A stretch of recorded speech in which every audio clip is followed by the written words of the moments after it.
어린이가 얼마나 중요한지 우리나라를 넘어 세계 최초로 그 중요성을 강조한 분이 있었습니다.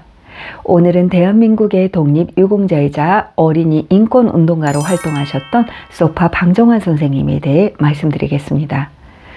방정환은 1899년 11월에 한성부에서 어물전과 사전을 경영하던 사업가 아버지 방경수 씨의 3남 5녀 중 장남으로 태어났습니다.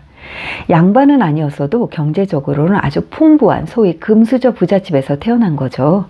어린 시절 정환은 지역의 부잣집 아들로서 어느 가게든지 빈손으로 들어가서 엿이나 과자, 과일을 마음껏 먹을 수 있었대요. 간식을 친구들에게도 아낌없이 나눠주었기에 이런 간식을 얻기 위해 어린이들이 항상 정환 옆에 주위에 많았다고 합니다.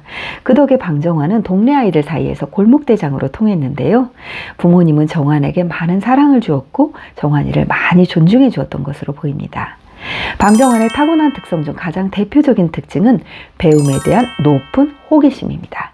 7살이던 1905년에 할아버지 방한용에게 천자문을 처음 배웠는데요. 우연히 작은아버지 방흥수를 따라 보성 소학교에 갔다가 신식 공부를 하는 그곳의 모습을 보고 호기심이 생겼대요. 그런데 당시 학교장이던 김중환 교장님을 우연히 만나게 되자 그분에게 자기도 이곳에서 공부하고 싶다고 들어가게 해달라고 했대요.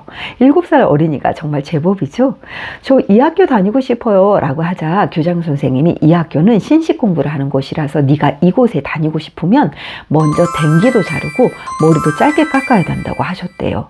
그러자 공부를 너무 하고 싶은 마음에 댕기도 자르고 머리도 짧게 깎은 뒤 집으로 돌아가면서 버럭 화를 내실 할아버지 생각을 하니 겁이 정말 났대요. 집에 도착한 정환 어떻게 됐을까요? 아닌 게 아니라 집에 오자마자 집안에서 난리가 났고 그 중에서도 특히 할아버지가 노발대발하면서 누가 네 머리를 이 꼴로 만들었냐고 불같이 화를 내셨대요. 정환은 차분히 할아버지께 자기가 이런 결정을 왜 내렸는지 자초지종을 차근차근 말씀드렸다고 해요. 어린 꼬마가 어찌나 뚜렷하게 자기가 왜 이런 생각을 했는지 진심을 담아 표현을 하니까 오히려 할아버지는 손자의 뜻을 존중하면서 공부 잘하라고 신식학교에 다니는 걸 허락해 주시고 격려까지 해주셨대요. 이렇게 해서 보성 소학교에 입학하게 되었대요. 할아버지 부모님을 설득해 들어간 소학교 유치부에서부터 처음 시작했는데요. 어떻게 공부했을까요? 불행하게도 정환이 9살 되던 해에 집안의 사업이 실패하면서 하루아침에 가정 형편이 어려워졌는데요. 게다가 사랑하는 엄마 누나마저 잃게 되었고요. 새어머니 오씨가 들어왔는데 정을 붙이지 못했다고 합니다. 정환의 마음 자세 특성을 살펴보겠습니다.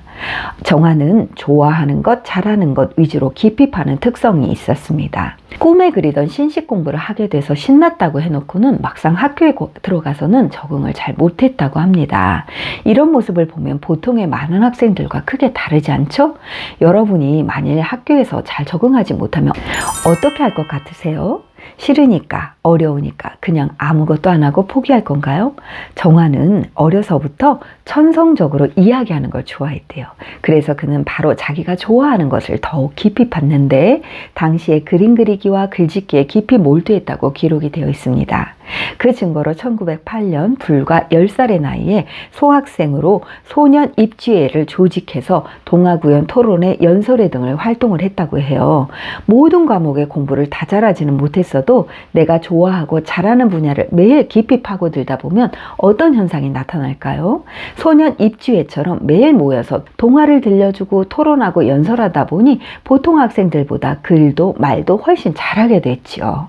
실제로 오늘날 초등학교를 졸업하던 해인 1913년에 잡지 청춘에 보내서 글이 게재돼서 정식으로 등단하게 되었다고 합니다. 넷째, 방정환의 창의 포인트는 무엇이었을까요? 저는 어린이의 아버지라고 말씀드리고 싶습니다.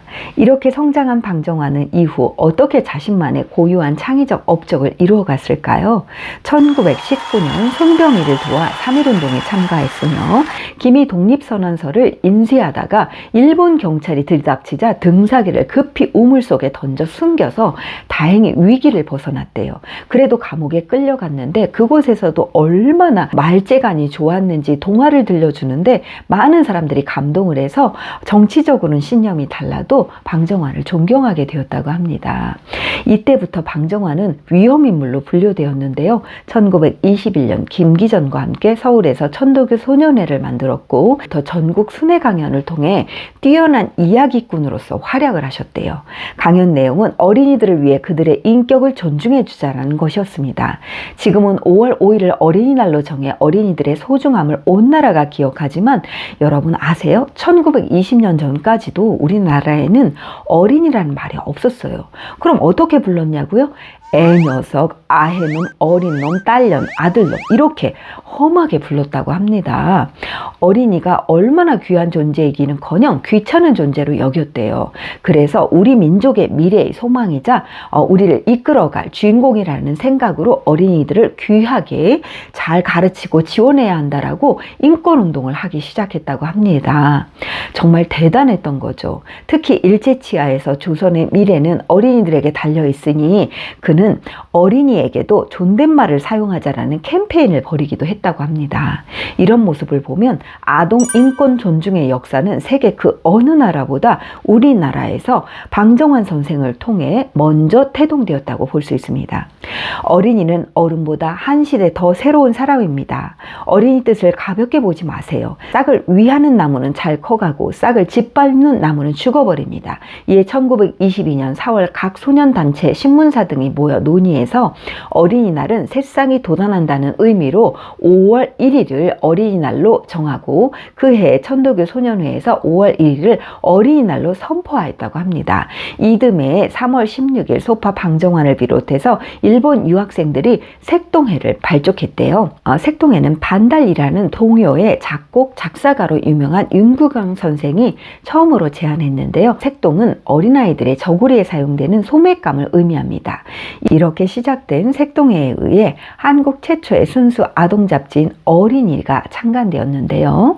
4월 17일 색동회는 각 소년 운동단체들을 조직해서 조선소년운동협회를 만들기도 했습니다.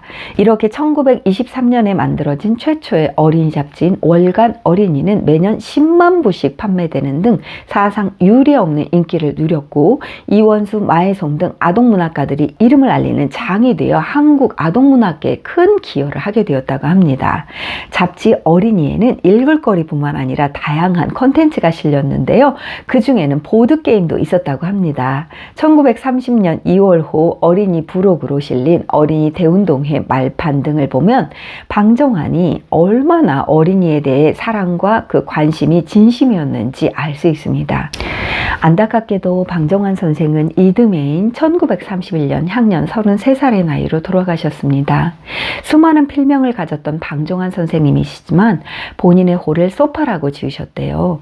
방정환 선생의 호인 소파는 작은 물결이란 뜻입니다.